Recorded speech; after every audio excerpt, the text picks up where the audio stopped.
On today's show, the UAW is threatening to strike FCA.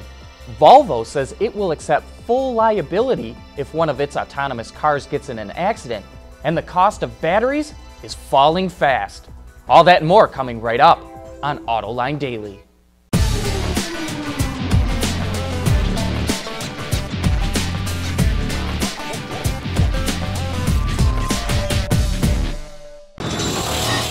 This is Autoline Daily for October 7th of 2015. It looks like we're on the brink of a strike. A few weeks back, UAW and FCA leadership reached a new labor deal, but it was overwhelmingly rejected by members. And now the union has warned FCA it will head to the picket lines Thursday if a new deal is not hammered out by the end of today. But here's our Autoline insight. If it's a short strike, dealers may actually welcome it. The chairman of the NADA, Bill Fox, told Autoline that, I quote, "All FCA dealers have too much inventory." And he's right. Ward's data shows that the company has 77 days of inventory. The ideal is around 60 days.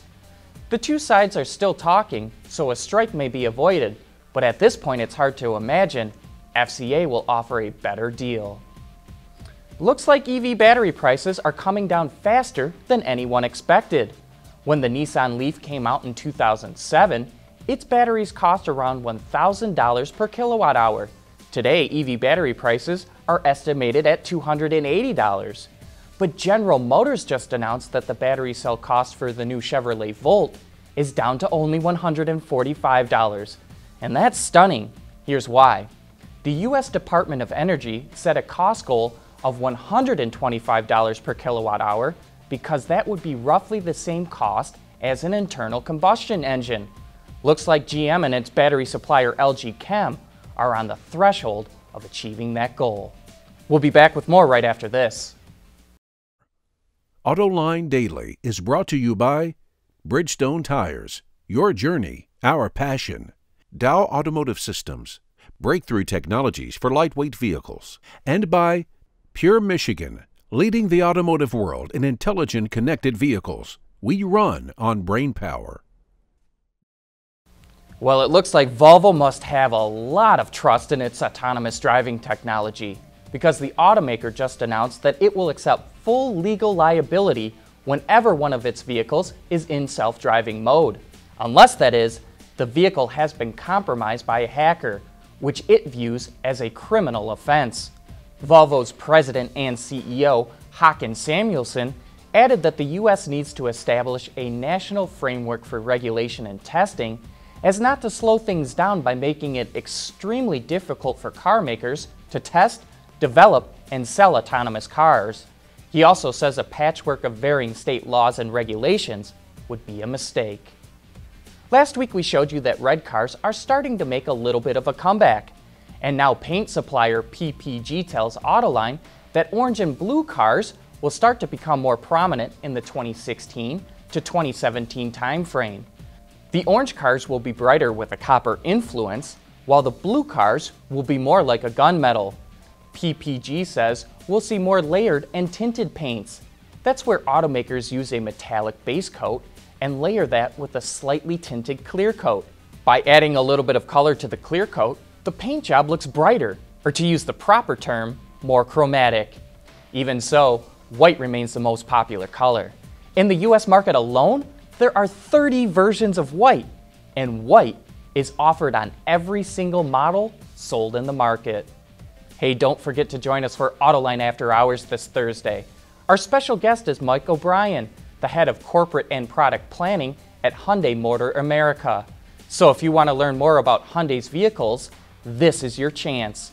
Join us tomorrow live at 3 p.m. Eastern Time on our website, autoline.tv. And coming up next, BMW puts something special in a special edition M4, and Continental develops a more efficient stop-start system. For the people at Dow, racing is a sport and a science. We enjoy one and learn from the other. But like most competitive people, we like winning at both. This is the human element at work. Dow. Earlier this year at the Geneva Motor Show, BMW showed off an M4 MotoGP safety car with an engine equipped with a water injector to boost power and reduce emissions. They're using it to cool off the intake air-fuel mixture and thus the pistons. Usually, just the fuel cools it off. And now that technology is making its way into a BMW production car for the first time. The company is releasing a limited edition version of the M4 called the M4 GTS. The 3-liter inline 6-cylinder turbo's power is boosted 16% to just under 500 horsepower, and it produces 442 pound-feet of torque, a gain of 10%. And it moves from 0 to 60 miles per hour in just 3.7 seconds. But best of all, its fuel economy is similar to the regular M4 Coupe. As you can see, this thing was designed for the track and uses carbon fiber parts throughout to cut down on weight. If you're interested in the M4 GTS, you better act fast. Only 700 will be made available worldwide, and just 300 will come to US shores. Stop-start systems have been around for several years, but Continental just came out with a better one. It uses one dedicated DC to DC converter and an ultracapacitor instead of a secondary battery. The ultracapacitor provides additional voltage to the battery and electrical system during a restart condition, which Continental says speeds up and smooths out the restart. It also eliminates lights dimming and won't damage a phone that's plugged in. It should help extend battery life too by eliminating frequent hard energy draws. As you can see, the ultracapacitor is re-energized via the vehicle's charging system. General Motors is the first US customer for Continental's voltage stabilization system, which it will use in the 2016 Cadillac ATS and CTS models, but not the V-Series versions. Well, that wraps up today's show. Thanks for making us a part of your day.